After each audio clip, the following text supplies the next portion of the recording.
Poštovani gledalci, assalamu alaikum, pratite najnovije izdanje emisije Dijalogin. Želim na samom početku naglasiti to da nas upravo sada možete pratiti putem Facebooka, ali i YouTube kanala. Kao što ste navikli, u svakom izdanju emisije Dijalogin vam donosimo zanimljiv sadržaj, ali i zanimljive teme. Naša tema u ovom izdanju je mladi i posao.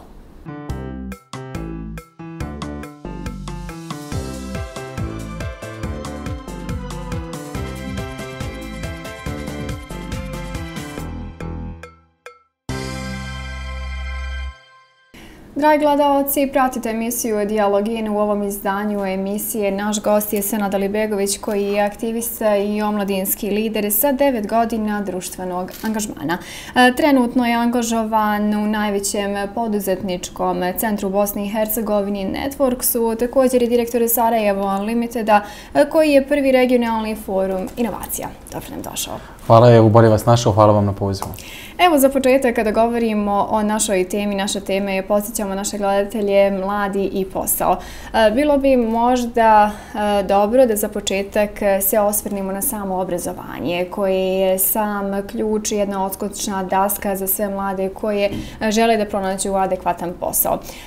Bilo bi možda lijepo da napravimo jednu kratku paralelu između formalnog i neformalnog obrazovanja. Koliko je neformalno obrazovanje danas bitno i koliko danas je dovoljno, da kažem nedovoljno, samo imati diplomu, šta je to što je ključno, što će prevagnuti, da li su to vještine ili nešto drugo na danas, slobodno mogu reći, konkurentnom tržištu rada. Svakako, mislim da odrastamo u jednom području, u jednoj sredini gdje nas naši roditelji, učitelji, nastavnici i profesori uče da je zapravo formalno obrazovanje najbitnije. I ono negdje u suštini jeste bitno, ali ja iz svog iskustva, iz 9-godišnjeg društvenog angažmana, ali i raznih vrsta obrazovanja koje su već sada iza mene, mogu reći da je zaista neformalno obrazovanje izuzetno, možda čak i bitnije kada je u pitanju izlazak na tržište rada.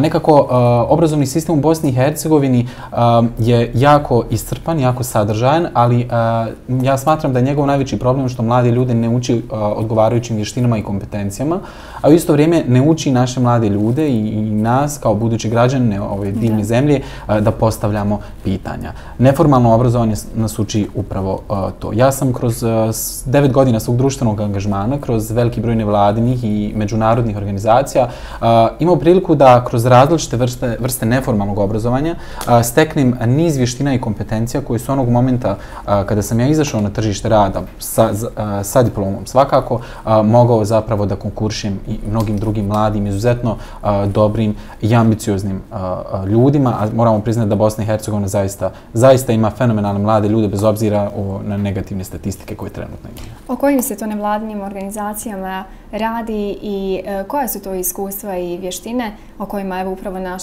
gost govori? Saznajte nastavku.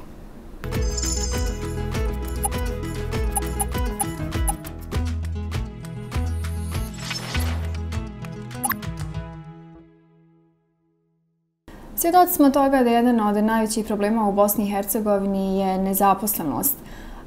Veći procenat nezaposlenih ljudi su mladi, negdje oko 62%. Evo, upitat ćemo našeg gosta zbog čega je to tako i možete da podijelite sa našim gledalcima vaše prvo radno iskustvo. Svakako, mislim da nam statistike definitivno ne idu u prilog kada su u pitanju mladi, zapošljavanje, tržište rada i takve slične stvari, ali ja i dalje smatram da zaista i vječiti sam optimista da imamo fenomenalne, izuzetno obrazovane, aktivne i ambiciozne mlade ljude koji, nažalost, utočište nalaze izvan Bosne i Hercegovine. Moje putovanje ka tržištu rada bilo je malo drugačije. Ja sam zaista imao različite vrste iskustva i dolazeći iz jednog malog grada imao sam zaista velike apetite i velike ambicije da probam mnoge stvari i da naučim zaista različite stvari koje u konačnici mogu formulisati u svoje prvo zaposlenje. Moje prvo zaposlenje bilo je upravo u medijima.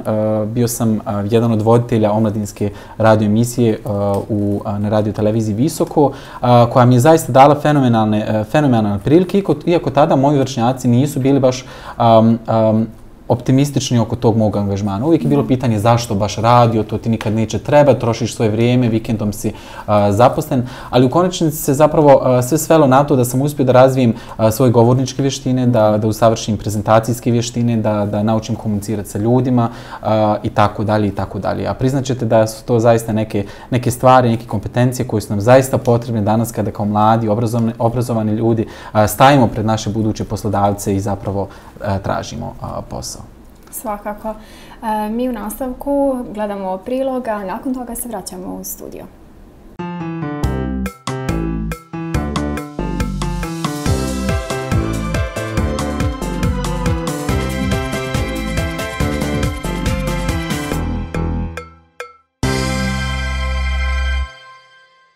Na stranici Ministarstva civilnih poslova Bosne i Hercegovine stoji: svi podaci pokazuju da je nezaposlenost problem broj 1 mladih u našoj državi. Procentualno ona iznosi preko 60%. Od toga 13,4% nezaposlenih mladih su nezaposleni manje od 12 mjeseci. Polovica nezaposlenih su nezaposleni preko 2 godine. Buka je nedavno objavila podatak da prosječno svaki mladi čovjek čeka 5 godina na posao. Stručnjaci objašnjavaju kako je danas situacija na tržištu rada takva da se mladi za posao moraju bukvalno boriti, a oni koji to ranije shvate imaju veću šansu da dođu do zaposlenja. Drugi razlog za ovaj podatak krije se u činjenici da su pogrešno vođene ekonomske politike sputavale privatni sektor, a da su otvarala nova radna mjesta jedino u javnoj upravi. Admir Čavalić u članku na B portalu koji govori o rješavanju problema nezaposlenosti između ostalog piše: kako bi se omogućio što jednostavniji i bezbolniji ulazak na tržište rada za mlade osobe, nužno je pojednostaviti procedure i znatno smanjiti troškove obavljanja pripravničkog i volonterskog rada za mlade.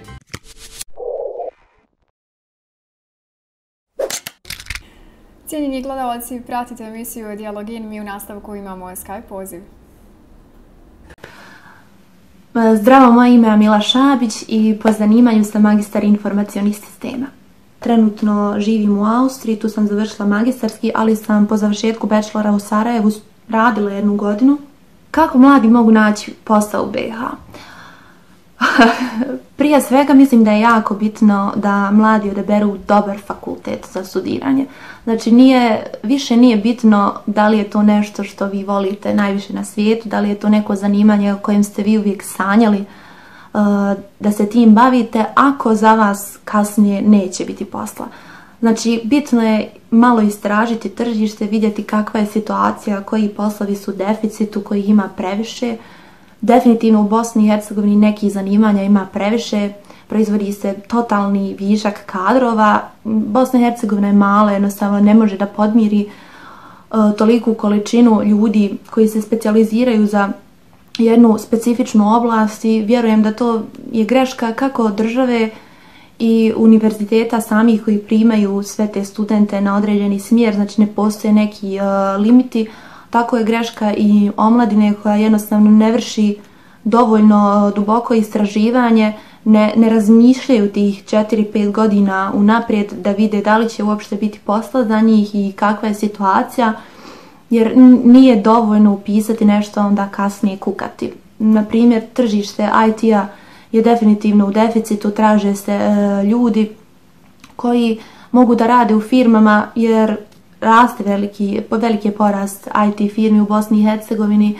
Ljudi jednostavno trebaju kapacitet i u potražnji su, poslodavci su u potražnji za IT ljudima, ali njih nema toliko. Dok se na drugoj strani stvara ogroman broj ljudi koji su na birou iz jedne specifične oblasti. Tako da vrlo je bitno da mladi istraže to. Vjerujem da fakulteti tipa elektrotehnika ili mašinstvo, vjerujem da se studenti sa tih fakulteta mogu dosta lakše zaposliti. Da li internet pomaže? Pa ja vjerujem da. Prije svega pomažu stranice tipa posao.ba, znači stranice koje nude oglase, koje nude pozicije tražene od strane poslodavaca, ali ne samo takve stranice, nego i social networks, znači ove socijalne društvene mreže tipa Facebooka, ali i LinkedIna, znači poslovne socijalne mreže, vjerujem da nude dosta prilika, ne samo zato što su tu ljudi koji nude poslove, ljudi koji rade u firmama koje traže poslove, ali i dosta oglasa se objavljuje na takvim stranicama, tako da vjerujem da je internet jako dobra prilika za mlade i da im je dosta od pomoći pri potražnji posla. Da li mladi mogu zaraditi novac koristeći internet? Definitivno. Znači, vi uopšte ne morate da budete student na elektrotehnici ili na nekom drugom tehničkom fakultetu, a da imate dosta prilika da zaradite novac. Postoje stranice koje nude različite poslove za freelancere, od posla prevoditelja do posla unosa podataka, znači neke najjednostavnije stvari. Internet stvarno nudi jako dosta prilika za zaradu novca.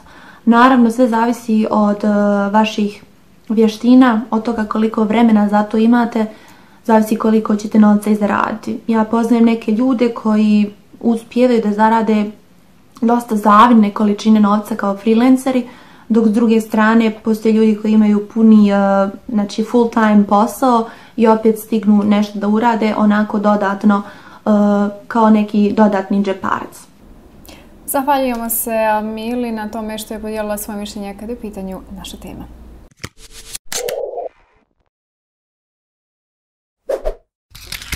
Dragi gledalci, mi u nastavku imamo još jedan Skype poziv, sa nama je Faruk.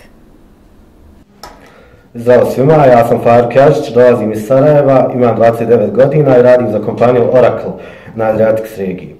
Diplomirao sam financije i bankarstvo na Sarajevo School of Science and Technology, a magistrirao sam strateški IT management na Ekonomskom fakultetu u Sarajevu u saradnji sa Ekonomskim fakultetom u Zagrebu.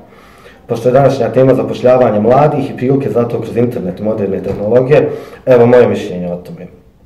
Internet jest benefit, ali samo ako si proaktivan. Mladi studenti, kasnije apsolventi, pravaju veliku grešku da posao krenu tražiti nakon studija, na zadnjoj godini studija. A u tom trenutku oni su već bačeni na tržište rada sa mnogo jačom konkurencijom. Konkurencijom koja mijenja posao i konkurencijom nekog njihovi pandani, njihovih godina koji su već odradili neko volontiranje i stekli su neke osnovne vještine. I šta je onda odgovor tu? Odgovor je početi rano, sredinom studija i postepeno se gradi. Dakle, volontiranje, ugovor o djelu, ugovor na određeno i kad izađeš s fakulteta da ti imaš priču, da ispričaš i da imaš stvarne vještine koje su primjenjive van tog studija. Znači da uvežeš praktičko i teoretsko znanje. Kako to možeš? Jedino kroz pravi rad. Kako sam ja to uradio? Tokom drugih godine studija već sam na netu počeo gledati prilike na volontiranje. Znači doslovno googlanje svih firmi, institucija gdje ja mogu tokom ljeta kad su ljudi na godišnjim odmorima da nekom dam svoju radnu etiku i kućni odgoj, ono što teoretski znam da me on nauči posao. Naravno ne moram platiti, imao sam tone down svoje očekivanja tu. Nakon par poslova, par volontiranja, par ugovora o djelu u par firmi dobio sam posao kao praktikant u Intesa San Paolo banci.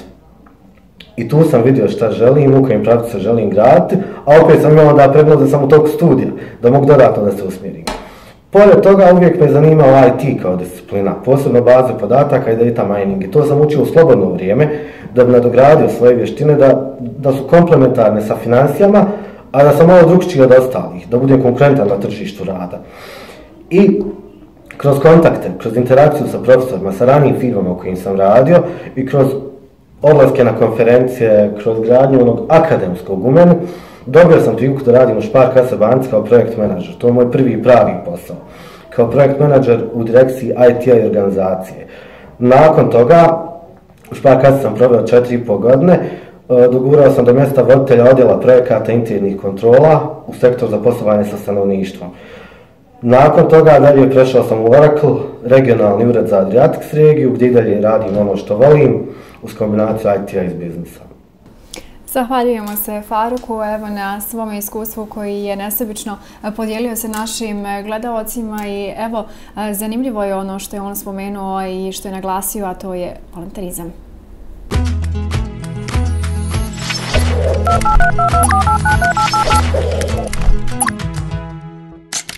Naši gledatelji, kao i u prethodnim emisijama, su aktivni, dijele svoje mišljenje sa nama i upravo imamo poziv. Činjenica da je nezaposlenost među mladima u Bosni 57,2%, kao što kažu zadnji podaci, definitivno pokazuje da trebamo ne samo diskutirati o toj temi, već i trebamo nešto uraditi. Mnogi taj problem označavaju jednostavno kao problem našeg sistema koji je korumpiran i koji ne pruža dovoljno prilika ili čak ne pruža platforme mladima koji bi bili nekad u nekoj mogućnosti, u mogućnosti da se zaposle poslije završenog obrazovanja.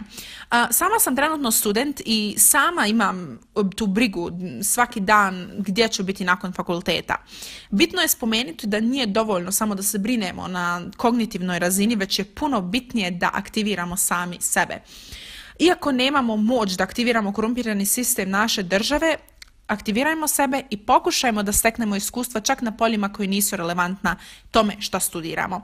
Danas nam tehnologija, na primjer sam Facebook, pruža mnoge platforme na dnevnoj bazi i to će nam omogućiti da steknemo iskustvo da se izdvojimo iz mase nekompetentnih i neiskusnih. Praksa i rad tokom studija su po mom mišljenju esencijalni uslov da ćemo biti traženi i zanimljivi za poslodavca. Nikad ne smijemo sebi dozvoliti da kažemo to ne bi radio ili to ne bi radila, već prihvatajte svaki izazov sa namjerom da upoznate nove ljude koji će vam dati dodatne prilike. Ja sama imam svoje iskustvo da sam od delegata u Europskom parlamentu mladih Bosne i Hercegovine napredovala sve do Senata Sjedinjenih Američkih Država.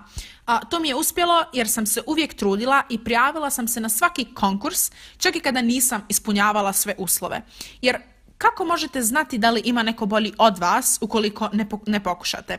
I upravo zbog toga ja mislim da je bitno da obeshrabrite same sebe i vjerujte da možete. Bitno je suočiti se, bitno je probati i prihvatiti izazov. Mi u nastavku imamo još jedan poziv, sa nama je Hanan. Situacija u Bosni i Hercegovini je takva da je za početak vrlo teško naći posao. Postoje malo koje stranice koje daju priliku da omladina nađe posao. Ja lično znam samo za jednu stranicu koja se zove posao.ba. Šta je loša strana na toj stranici? Što je većina tih poslova već ili zauzeto ili su izbacili ti ljudi koji daju te poslove samo radi pravnih propisa, odnosno radi onoga dijela u zakonu gdje piše da moraju uraditi javni oglas. Lično nisam puno imala susreta sa pronalaženjem poslova, nisam još završila sa svojim studijem, ali svi znamo koliko je teško Bosni naći posao. Naravno, čula sam i radosne priče sa radosnim počecima, malim počecima, kako se neko trudio od nekih malih bezveznih poslića, pa opet uspio u životu. Poenta svega jeste da se treba truditi i da nikad ne treba odustajati bez obzira kakve prepreke bile. Zahvaljujemo se na pozivu i zaista trud se uvijek isplati.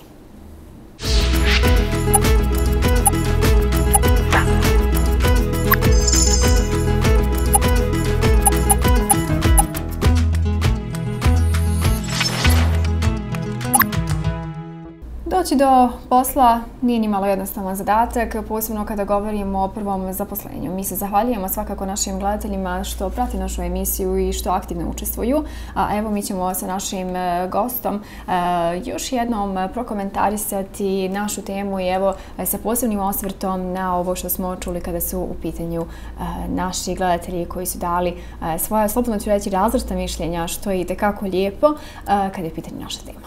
Svakako, do posla nije jednostavno doći, ali nije i nemoguće. Amila je u prvom izlaganju rekla nešto jako interesantno, a to je zapošljavanje putem interneta. Ja smatram da je danas takva vrsta zapošljavanja jako aktuelna i da postoji niz velikih mogućnosti za zaradu putem interneta, društvenih mreža i različitih platformi koje nam se nude na internetu. Ne moraju tu biti stranice za zapošljavanje, to mogu biti profesionalne društvene mreže putem LinkedIna, čak i Facebook i tako dalje, pa čak i Instagram recimo tako. Ono što je najbitnije je da mladi ljudi u Bosni i Hercegovini shvati da posla u javnom sektoru nema i da posao mogu kreirati. Kreirati ga mogu kroz poduzetništvo ili kroz angažman na online medijima i na online platformama. Na koji način to učiniti? Aktivirati se maksimalno u različite kanale, različite grupe, konstantno provjeravati i updateovati se sa tim informacijama, raditi na razvijanju svojih vještina kako bi upravo na tim platformama mogli da ponudi neke stvari koje njihovi vršnjaci već nisu ponudili i zaraditi novac.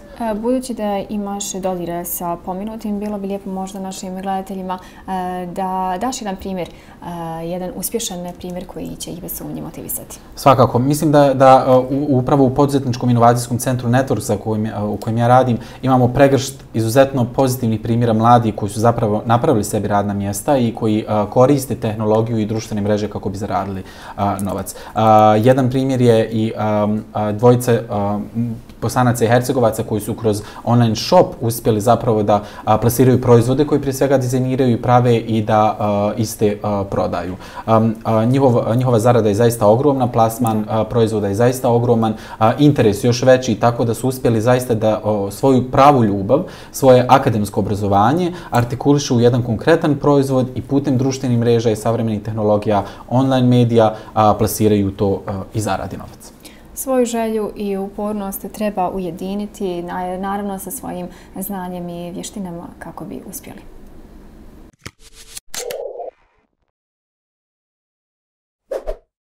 Pa mislim da se može naći posao, ja studiram mašinstvo, mislim da se može naći posao samo ako želite da radite to što studirate. Evo ovako, ja studiram veterinu i mislim da je u nas moguće naći posao, ali male su šanse, tako da je bolje onim studentima koji mogu da ide vani i traže posao. Pa ovako, ja mislim prije svega da ako je neko dobar u svojoj struci, da možete kako da nađe posao u Bosni i Hercegovini, ali sigurno da je to možda na malo neki teži način, putem neke veze ili slično. Ali sigurno da naši ljudi sa završenim fakultetima i nešto slično u inostranstvu nađu bolju perspektivu za sebe i za bolji život. Dobar dan, ja sam Ena Osmančević, studiram biološki fakultet i za posao ne vidim se u Bosni da mogla raditi, tako da planiramo ako Bog da ići vani, pa sad vidjet ćemo. A u Bosni nikako. Mislim, voljela bi, ali je nemoguće ovdje da ostane se, mislim za nas mlade naravno. S obzirom da je situacija teška što se tiče omladine i u Sarajevu i u Bosni generalno, dosta omladine izlazi iz Bosne i nalazi posao vani u inostranstvu. Ali ja iskreno mislim da ću ja ostati jer ja u svojoj struci mislim da mogu naći ovdje. Ali vidim i zašto dosta omladine izlazi. Studiram ekonomiju tu u Sarajevu na univerzitetu i mislim da perspektivu mladi imaju tu ako žele dovoljno da rade, ako se dovoljno potrude, da to zavisi od njih samih kao individua, ali isto tako mislim da mladi koji tu studiraju nisu dovoljno posvećeni tome i da ne žele to dovoljno jako, zato je situacija takva kakva jest.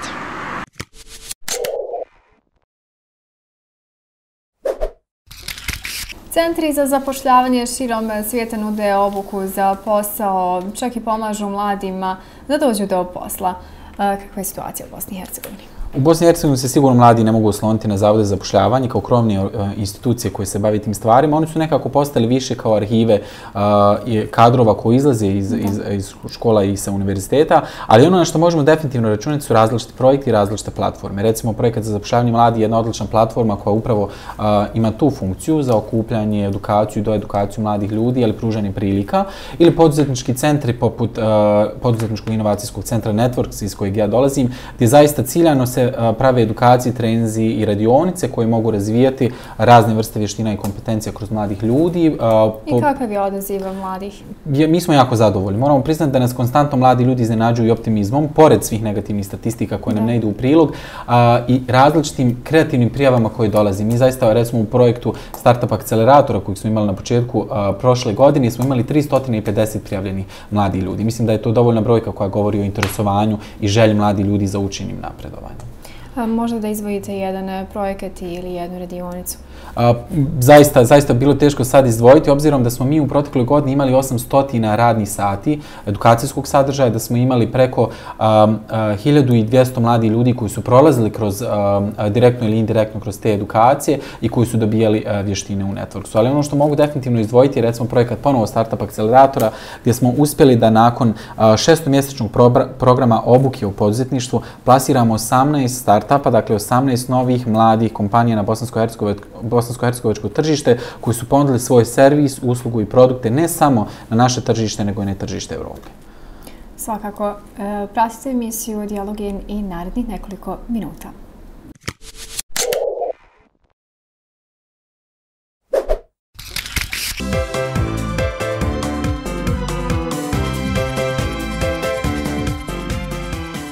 Cijenjeni gledalci, evo mi polako privodimo emisiju kraju. Ja evo koristim priliku da se zahvalim na gostovanju i izdvojenom vremenu. Hvala vama na pozivu i evo ja se iskreno nadam da ću vidjeti sve mladi ljude u Networksu. I mi se nadamo da će mladi ljudi biti sve uspješniji i uporniji u svojim željama, da će napredovati, postaviti svoje ciljeve i doći do njih ukoliko to zaista budu željeli i ukoliko se budu trudili. Dragi gledalci, koristim priliku da vam se zahvalim što ste pratili emisiju Dijalog In. Pratite nas i u narednoj emisiji, a do tada, assalamu alaikum.